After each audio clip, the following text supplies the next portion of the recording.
Oke, kita lihat contohnya ya. Bagaimana konglomerat, nih Anda kenal Antoni Salim? Ya, kalau belum lihat mukanya seperti ini, Pak Antoni Salim itu yang punya Indofood. Ya, turunan anaknya lah, anaknya Pak Sudomo Salim. Kita lihat bagaimana cara dia membeli perusahaan. Ya, bisa Anda tiru. Anda pernah dengar ini? Klub? Pernah, Pak. Ya, Ya, Pak. Pernah, Pak. nah ya, beli klub air minum. Belinya di mana? Di warung, Pak. Ya, Indomart pasti, di Alfamart nggak ada. Indomaret. Karena bukan punya Iya, Alfamart. Ya, punya Indofood, makanya adanya di Indomart. Nah, caranya gini. Perusahaan klub ini punya orang tua, ada orang yang udah tua, ya. Dia punya perusahaan klub, ada 20 sekian pabrik, ya. Dia udah tua, nggak bisa melanjutkan, mau dijual aja. Nah, dia tawarkan perusahaan klub ini ke Indofood, ke Antoni Salim tadi. Ya. Nah, ini jadi ini cara yang kita bisa tiru, ya, seorang konglomerat bagaimana dia beli perusahaan. Modal minim, anti bangkrut, bagaimana punya perusahaan tapi nggak punya uang. Ya, yang tidak ingin bangkrut, kalau bisa modal 20 juta bisa jadi 2,5 triliun. Waduh, ya 125.000 kalinya gimana nih? Beli perusahaan tanpa uang, bahkan dapat uang. Ini menarik. Ya, ada yang mau beli perusahaan tanpa uang tapi dapat uang? Iya, semua mau ya. Ya, kita belajar dari Antoni Salim ya. Ini cerita beneran tentang air minum klub. Ya, jadi air minum klub ini punya aset 1 triliun. Ini asetnya. Ya, ada 27 pabrik kalau tidak salah di seluruh Indonesia. Ya, hanya bikin dari air biasa disterilisasi, dipaketkan, dijual. Hanya itu. Ya, harga asetnya 1 triliun, seperti tadi asetnya angkringan 20 juta, ini asetnya 1 triliun. Dia punya hutang ke bank 900 miliar. Berarti sebenarnya sisanya hanya 100 miliar ya. Ya. Jadi yang punya ini sakit ya. Anaknya nggak mau melanjutin. Jadi makanya dijual. Nah, kalau Anda yang punya klub nih, Anda mau jual ke Indofood, terus Anda ketemu sama Pak Antoni Salim, dikasih waktu 3 menit. Mau bilang apa? Ke Antoni Salim, cara jualnya gimana? Ada yang punya ide cara jualnya gimana ke Pak Antoni Salim?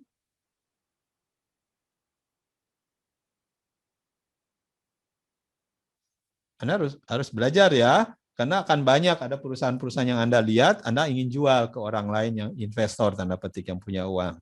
Anda harus tahu cara menawarkannya gimana. Ya, kalau nggak ada nggak bisa jualan. Cara nawarin ini perusahaan Anda gimana mau jual nih ke Pak Antoni Salim? Dikasih waktu 3 menit. Bilangnya mau apa? Pak, beli dong perusahaan saya, ini saya sakit, punya hutang 900 miliar. Beli dong, harganya 2 triliun gitu. Kira-kira gimana? Ada bayangan nggak cara jualnya? Mungkin Ya, Mas sudah Fatul. membuat hitam di atas putih, Pak. Seperti proposal gitu, Pak. Seperti proposal. Nah, di Ya, proposalnya nanti mau bilang gimana kira-kira? Kan Anda mau membujuk. seperti harga, terus kelebihan dan kekurangannya dari perusahaan klub ini, Pak. Oke. Kalau Anda tahu nih hutangnya 900 miliar, asetnya 1 triliun, mau dijual berapa?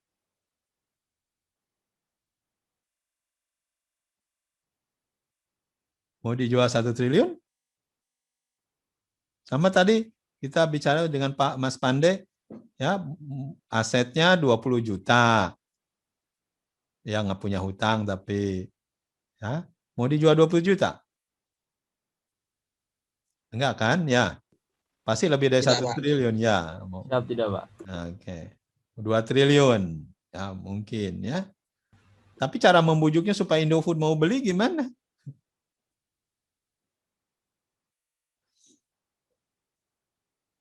Ada ide? Kalau angkringan, mau jual angkringan ke Pak Edi gimana caranya? Coba, tadi Mas Pandai tahu nggak? Mas Pandai mau jual nih 600 juta ke Pak Edi, gimana cara membujuk Pak Edi supaya beli? Berapa mau jual 100 juta atau 200 juta, silahkan. Gimana cara Izin Pak, bujuk? Ya, silakan Mas. dengan cara menawarkan seperti yang Bapak bicarakan tadi. Jadi kalau misalkan nabung dengan bunga di bank, kemungkinan dapat per bulan tuh lebih sedikit. Akan tapi jika Bapak membeli perusahaan saya, kemungkinan untuk 5 bulan ke depan atau 5 tahun ke depan akan berlipat ganda hingga 10 kali lipat dari harga yang Bapak beli. Siap, terima kasih Pak. Nah, oke. Ya, bagus. Dia bilang angka 10 kali. Nah, ini menarik. Kira-kira saya tertarik nggak? Oh, 10 kalinya. Wah. Boleh ya, Mas? Kalau benar Mas Pandai bilang 10 kalinya, pasti tertarik saya. Masukin 100 juta bisa jadi 1 M ya. Dalam berapa lama? Setahun? 2 tahun? Nah, itu Anda harus ada bukti. Ya. Nah, ini sama. Ya, yang punya klub ketemu Antoni Salim, dia bilang begini. Pak Antoni, kenapa Indofood tidak punya bisnis air minum?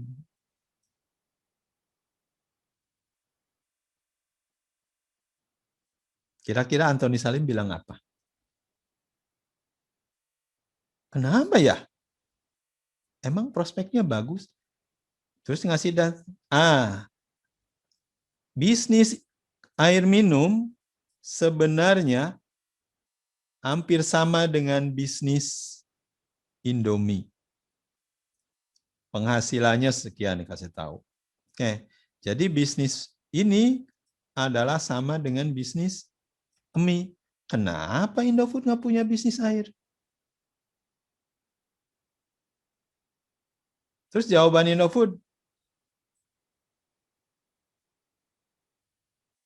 ya kenapa ya? Kalau mau, ini ada bisnis air nomor 2 di Indonesia. Nomor 1 kan Aqua, nggak bakal dijual, Pak. Nomor 2, sudah ada di 27 kota. Tinggal jalan, besok langsung jualan. Bapak masukin ke Indomaret, Bapak udah langsung jualan. Tidak harus menunggu seperti Indomie. Indomie Bapak mengerjakan 20 tahun. Ini sehari aja Bapak sudah langsung punya. Yang bisnisnya sama dengan bisnis Indomie. Bodoh kalau Indofood nggak mau. Ya, bodoh. Jadi ya Anda harus pintar-pintar membodohkan, tanda petik. Customer Anda bodoh kalau nggak diambil. Ini yang terjadi, ya. Akhirnya dibeli itu sama Indofood. Ya bodoh Indofood, masa Indomie aja udah dikerjakan 20 tahun baru menghasilkan seperti ini cuma berapa hari udah dapat menghasilkan yang sama. Ya. Ya, akhirnya dibeli sama Indofood dengan harga 2,7 triliun. Ya, harganya bagus dan yang punyanya juga senang karena dengan 27 tentunya hutang bisa terbayar, dia masih untung ya, masih ada sisa 1,7 triliun ya. Indofood, nah ini lebih cantik lagi. Indofood menjual klub tadi ke perusahaan Jepang, Asahi. Dijual harganya berapa? Dijual dengan harga 5 triliun. Ini beli perusahaan tanpa uang. Jadi pakai uang siapa? Pakai uang Asahi belinya. Jadi harga 2,2 triliun dijual sebenarnya klubnya pakai brand Indofood, ditunjukkan bahwa sudah ada di Alfamart, ya, dijual 5 triliun. Jadi sebenarnya sahamnya 50-50, dijual setengahnya tanda petik. Berarti dibayar 2,5 triliun. Uang 2,5 triliunnya dibayarin ke klub. Masih ada sisa 0,3 T. Jadi beli perusahaan tanpa uang, karena pakai uang orang lain, dapat uang. Itulah hebatnya konglomerat. Ya. Kenapa? Kembali lagi, karena dia tahu siapa pembelinya. Dia tahu bagaimana cara jual beli perusahaan. Nah, Anda pun harus seperti itu. Ya, bagaimana cara menjual perusahaan tanpa uang tapi bisa mendapatkan uang. Belajar dari Indofood. Nah, akhirnya Indofood dengan Asahi bentuk perusahaan baru. Jadi perusahaan air minum itu dibagi dua. Yang satu jadi PT Indofood CBV, ya. Yang satu PT Tirta Makmur Perkasa, ya, PT Tirta Sukses Perkasa. Yang satu 50%-nya Indofood, yang satu 50%-nya Asahi, ya, supaya balance. Jadi intinya dia dapat uang 2,5 triliun, dibayarin ke pemilik klub 2,2 triliun, dapat 300 miliar. Indofood. Dapat perusahaan, dapat uang lagi. Nah, itu kerjaannya konglomerat. Ya. Itulah dunia jual beli perusahaan. Ya. Yang penting yang harus Anda lakukan adalah, ini contohnya tadi klub dengan Indofood, dan dia punya distribusi, dijual ke Asahi, harganya jadi naik. Ya, digital, bisa tervaluasi. Ini sama yang harus Anda lakukan, semacam ini konsepnya.